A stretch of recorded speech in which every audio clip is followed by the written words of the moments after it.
Please request ఈ video ప్రతి ఒక్కరు షేర్ చేయండి. డబ్బులు లేక ఆరోగ్యాన్ని కాపాడుకోవడానికి బాగా ఉపయోగపడింది. అందరికీ నమస్తే. ₹1 కూడా తీసుకోకుండా వరల్డ్ క్లాస్ ట్రీట్మెంట్ ఫ్రీగా ఇచ్చే హాస్పిటల్ శ్రీ సత్యసాయి హాస్పిటల్.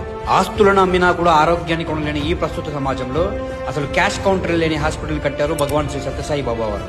ఇక్కడ ఎంత అడ్వాన్స్ ట్రీట్మెంట్ అయినా సరే కుల మత పేద ధనిక భేదాలు లేకుండా ఉచితంగా ఇస్తారు. అంతేకాదు ఇక్కడ డాక్టర్స్ పేషెంట్ ని పేషెంట్ లాగా చూడకుండా కుటుంబ సభ్యులాగా ఆప్యాయంగా పలకరిస్తూ ట్రీట్మెంట్ ఇస్తారు. ఈ హాస్పిటల్లో ఏ ట్రీట్మెంట్ అవైలబిలిటీ ఉందో చెప్తాను. ఈ వీడియోని సేవ్ చేసుకుని అందరికీ షేర్ చేయండి. గుండెకు సంబంధించినటువంటి ట్రీట్మెంట్, కడుపుకు సంబంధించిన రోగాలకు ట్రీట్మెంట్, కిడ్నీకి సంబంధించినటువంటి, కంటికి సంబంధించినటువంటి, ఎముకలకు సంబంధించినటువంటి, ప్లాస్టిక్ సర్జరీ సంబంధించినటువంటి డిపార్ట్మెంట్లకు ఉచితంగా చికిత్స ఇవ్వబడుతుంది. ఇది ఒక హాస్పిటల్ కాదు, బాబావారు పుట్టపర్తిలో ఒకటి, బెంగళూరులో ఒకటి, 2 హాస్పిటల్ కట్టించారు. ఎవరైనా సరే ఈ స్క్రీన్ మీద కనిపిస్తున్న నంబర్ కాల్ చేసి అపాయింట్మెంట్ తీసుకుని నేరుగా ట్రీట్మెంట్ పొందవచ్చు. ఆరోగ్యం కోసం డబ్బు ఖర్చు పెట్టలేని స్థితిలో చాలా మంది పేదవాళ్ళు ఉన్నారు. వారి వరకు చేరేలా ఈ వీడియోని షేర్ చేయగలరు.